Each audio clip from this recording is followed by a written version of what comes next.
Well, thank you very much, Mr. Speaker. I'm happy to rise to my feet in my place today to speak about how valuable small and medium-sized businesses are here in Saskatchewan. Small businesses are the backbone of the Canadian economy. Our government proudly stands behind them and supports them. Yesterday, Mr. Speaker, the Saskatchewan NDP stood in this legislature to vote against government legislation designed to lower costs for small businesses by raising their income threshold to $600,000. By raising the income threshold, Mr. Speaker, small businesses have greater incentive to hire more workers and invest in new capital right here in Saskatchewan. Mr. Speaker, that doesn't sound like they're standing shoulder to shoulder to shoulder with Saskatchewan people at all, Mr. Speaker. Per capita, Saskatchewan has the highest number of small businesses. There are 129 small businesses for every 1,000 people in Saskatchewan. The national average is only 105. 98% of businesses here in Saskatchewan are small businesses, Mr. Speaker. That speaks volumes to the over 30% of GDP these businesses contribute to our economy. Without the income these businesses generate, we certainly would be at a far different place than we are today. Small business is big business in Saskatchewan. Business, and that's businesses with fewer than 50 employees, Mr. Speaker, account for almost 99% of the more than 150,000 business enterprises in our province. They are active in virtually every sector of our economy, providing vital inputs that keep the wheels of industry turning. Small businesses are a source of innovative products and services that contribute to the quality of life that we all enjoy. In 2016, small businesses employed 31% of Saskatchewan workers and paid out over $6.2 billion in wages and salaries, 26% of the province's total payroll. Saskatchewan ranks third among the provinces for the share of its total economic output generated by small businesses. Small business is vital to the health of the economy. Increasing the income threshold to $600,000 provides Saskatchewan small businesses with an incentive to hire more workers and invest new capital right here in our province. Meanwhile, rates for personal income tax in Saskatchewan continue to be reduced, which also helps stimulate employment. Over 1/4 of Saskatchewan's payroll earnings are from small business. Earnings of small business employees in Saskatchewan are the third highest in Canada and have the second highest growth rate among the provinces. Now, Mr. Speaker, it's time for a little history. In 2007, Mr. Speaker, there were 94,904 small businesses in Saskatchewan. Today, 10 years later, there are 148,533. Mr. Speaker, that's a 64% increase. That's quite an increase. The question begs to be asked, Mr. Speaker, why? The answer, and you've heard it here before many, many times, Mr. Speaker, policy matters. Now, the first policy change came on July 1st, 2008. On that date, the threshold for small business income was revised upward to $500,000. At that time, Mr. Speaker, the tax rate was 4.5%. That was a good start. The next policy change came on July 1st, 2011, once again implemented by the Sask Party government, Mr. Speaker. This was the big one, where we lowered the tax rate for small businesses from 4.5% to 2%. And Mr. Speaker, from July 1st, 2011 to today, there was a huge growth of small business to the current 148,000. Once again, Mr. Speaker, we ask the question why, and once again the answer is policies matter. Since 2011, the sectors with the highest percentage employment growth have been construction, public administration, accommodation and food services, professional, scientific and technical services, and educational services, Mr. Speaker. In 2016, average weekly earnings in Saskatchewan small business were at $816, the third highest in Canada. Small business earnings in Saskatchewan were about 1% higher than the Canadian average. In Saskatchewan, small business employees' earnings grew on average by 3.1% per year between 2006 and 2016, the second highest growth rate in Canada. The national average rate was 2% per year over that same time period. Mr. Deputy Speaker, as always, we're in touch with constituents that have small business. We're in touch with constituents that work for small business, and every once in a while we get emails from small business owners and small business employees telling us their story, and I'd like to share one here today. Mr. Deputy Speaker, here's an excerpt from an email I received from Mark and Yannicka Friesen, who own the Tree Whisperer Arborist Service in Saskatoon. And I quote, the email says, Mr. Speaker, and I quote, "I started my business as a way to make a little extra revenue while I was a full-time employee for the federal government in 2012. I had an old beat-up truck and a chainsaw, so I started cutting down and pruning trees for neighbors, friends, and relatives. I had a lot of experience while I was growing up cutting trees, so it was a natural fit for a small startup. I soon became quite busy and had to buy another chainsaw and recruit a friend to give me a hand. From those humble beginnings, I have now been able to retire from my job as a correction officer after 25 years of service and go full-time with my tree service. We have had steady growth, doubled every year, with 2017 being no different. We've added equipment, 7 chainsaws, climbing gear, PPE, a dump trailer, big capacity chipper and chip truck, 2 other support trucks, a stump grinder and cargo trailer, as well as a skid steer and a flat deck trailer. Our growth is steady and sustainable to the point where we will need to hire a second crew for next season. I had 4 full-time employees this past season, and I will be hiring an additional 3 workers next season." Mark continues in his email, he says, "To continue to grow and create revenue and employment opportunities throughout the winter months, we've added snow removal to our list of services, both residential and small commercial customers." Mr. Speaker, here's a good point in his email here. He says, and I quote, "We have been able to sustain and support this growth in large part because we have a business-friendly government that is keeping the small business tax at a reasonable rate while allowing us to reinvest our income into our company to support that increased demand.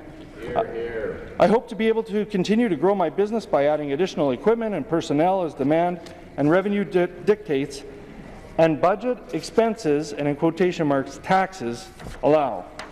Mr. Speaker, that's just one small business in Saskatoon that's continuing to invest in their own businesses, hire new people, and continue to grow our economy. Mr. Speaker, Saskatchewan's small businesses are under attack. Our federal government has criticized them as tax cheats and demonized them. Over the summer, while many family businesses were preparing for harvest and providing goods and services ancillary to harvest, the federal government introduced corporate income tax proposals that stated a large percentage of small businesses are merely a vehicle for wealthier Canadians to save on their taxes. In fact, the NDP MP Aaron Weir questioned the need for individuals like doctors and farmers to incorporate at all, ignoring the fact that the federal changes as proposed would have not only had serious consequences for the economy, but would make it virtually impossible for farms to be passed on from one generation to the next. Mr. Speaker, our government supported the outcry from small businesses and wrote to the federal finance minister outlining our opposition to the proposed changes. We respect hard-working business owners, and we recognize and appreciate the importance of small business to the overall health of our economy.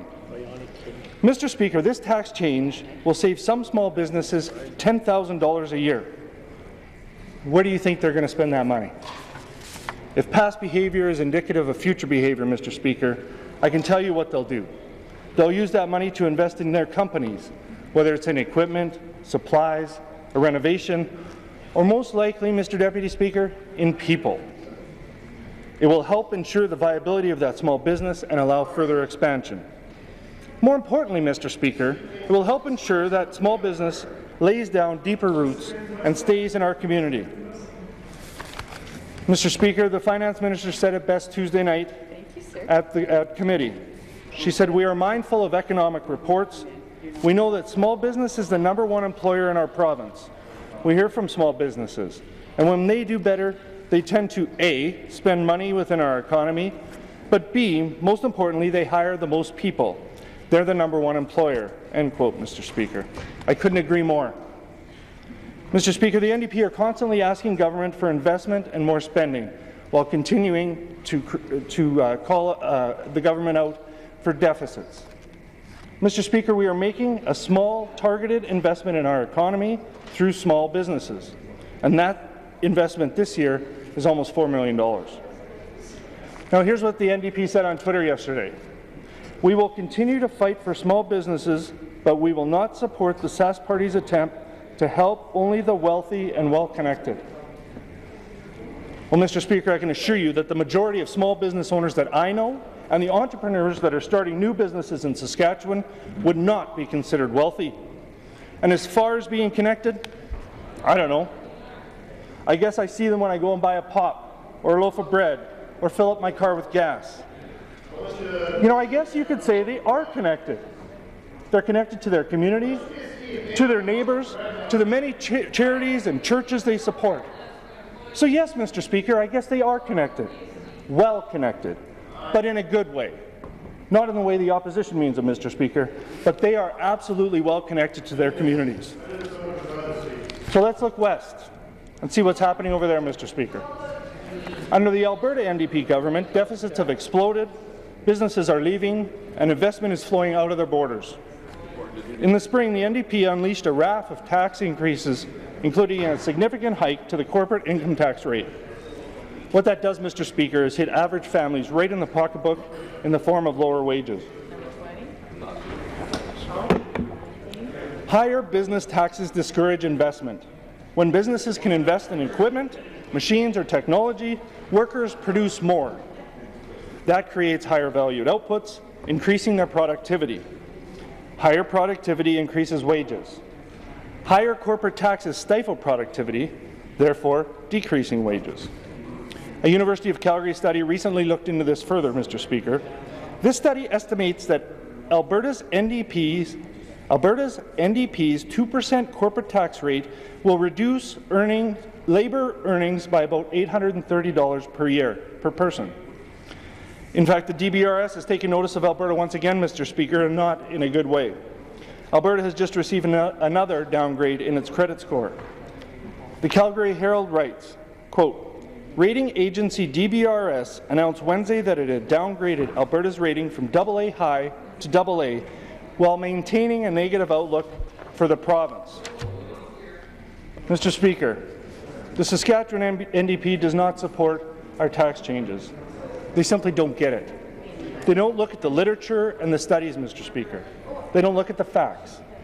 They say they support small business, standing shoulder to shoulder to shoulder, but then they do something completely different.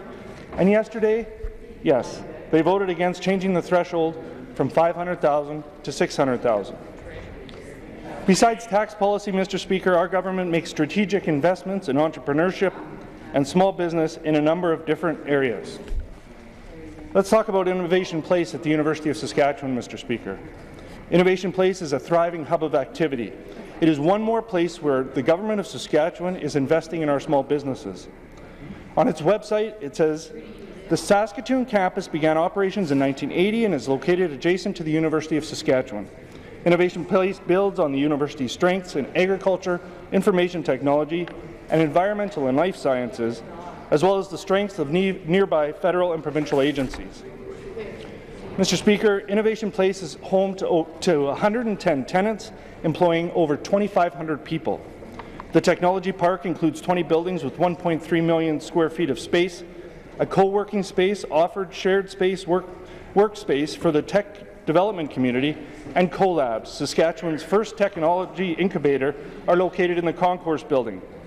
CoLabs is a partnership between Innovation Saskatchewan, Government of Saskatchewan, and Innovation Place. Now, Mr. Speaker, CoLabs is a fantastic opportunity for small tech companies to be nurtured and mentored as they start the entrepreneurship journey.